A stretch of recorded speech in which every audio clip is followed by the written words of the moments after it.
Hello and welcome to the Autumn Rep. Storms, wind and rain have hit the UK and it's pretty grim outside.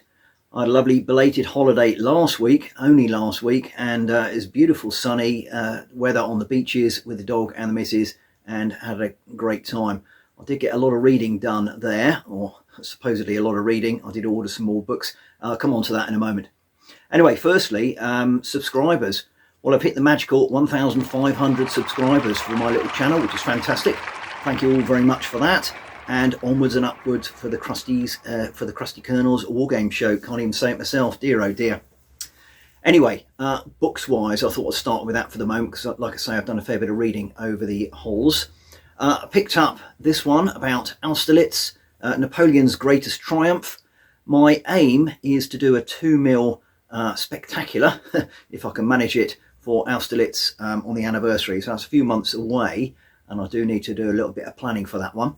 That book was okay, but a little bit too general actually when I got into it, quite thin with detail. So I'll get some other stuff and work out how I'm going to do that one. One of my other areas of interest, as I'm sure most of you will know, is Russia for some bizarre reason. And Eastern Front Russia, I did pick up Norman Stone's book, which I thought was quite interesting. Unfortunately, I think it was published in about 1972, excuse me, and it's written in quite an old-fashioned way, so I found that quite difficult. I did post it on the YouTubes, whatever, and somebody said, oh, why don't you try Prit Buttar's quadrilogy of the same subject? And I spoilt myself because of my birthday last week as well, and I got these big dauber books. This one is Collision of Empires, and there's another 3, same sort of size.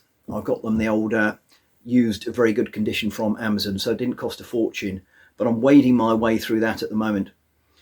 Will I ever do Eastern Front World War I on the table? Don't know. If I did, similar to my Russo-Japanese War project, it'll probably be at a smaller scale, as in figure scale. So we'll see where we go with that one. Right, enough gabbling about books and stuff like that. Let's have a look at what I've been doing on the table. I've got my Infamy project in the background, which I need to get cracking with because I want to get a few games done before Christmas. Silver Bayonet and whatever else. We'll have a look. So first up, it's some missile troops for my Britons. These are obviously slingers. I did push out a little short a couple of weeks ago showing you how I did these, and I'm quite happy with how they turned out. I think I've got enough for 2 groups for them. And the main horde here are a mixture of levy and warriors. I'll still need to do the elites and chariots for the Britons, and work out some leaders as well.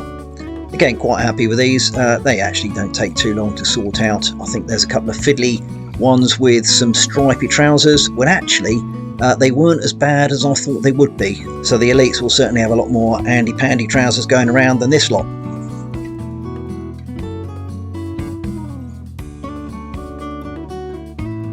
For Silver Bayonet, I need lots of ancient Egyptian ruins.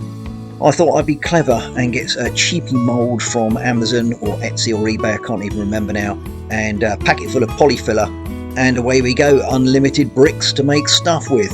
Well, I tipped them out and they come out all crap like this because half of it's stuck inside the mould. Now, I thought that would be a complete disaster, but actually it's not too bad. Because once you've put them on a base, sunk them into some Daz clay, covered it in sand, PVA'd it, painted it, brushed it, you've almost hidden the error, and there you go, a couple of ruins sticking out of the sand. And some Blue Peter skills coming up here, matchsticks, coffee stirrers, and a bit of tissue on a base with some sand, paint, weathering, etc. Market stalls for a souk. What's not to like? But I'm still waiting for my Old Glory UK Egyptian villagers to come through the post, and until I get them, I'm stuck. Well, there we go. There wasn't actually anything else to show you from the workbench, although I have been doing a few little odds and sods in the background to keep me going.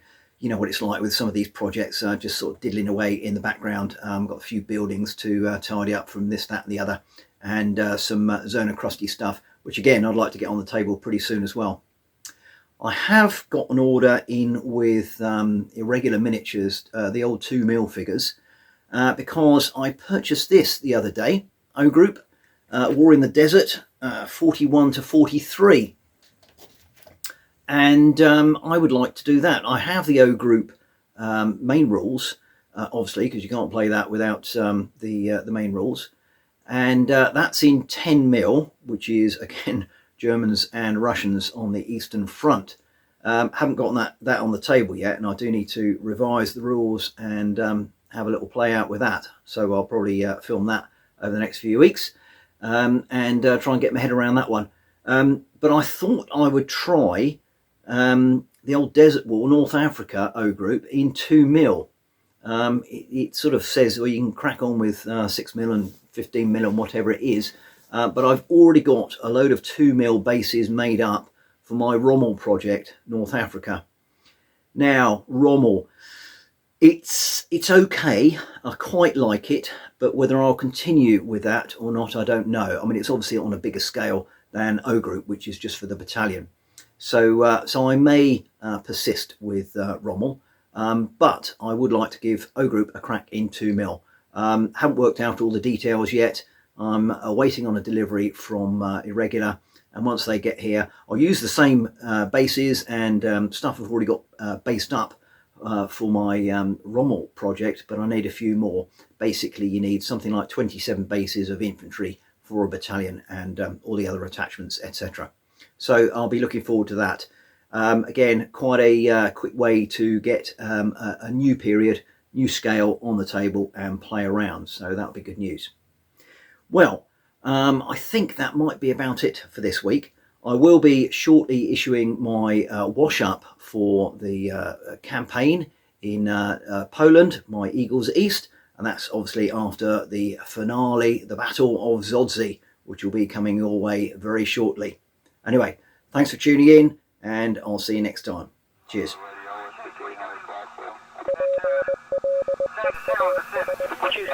Houston,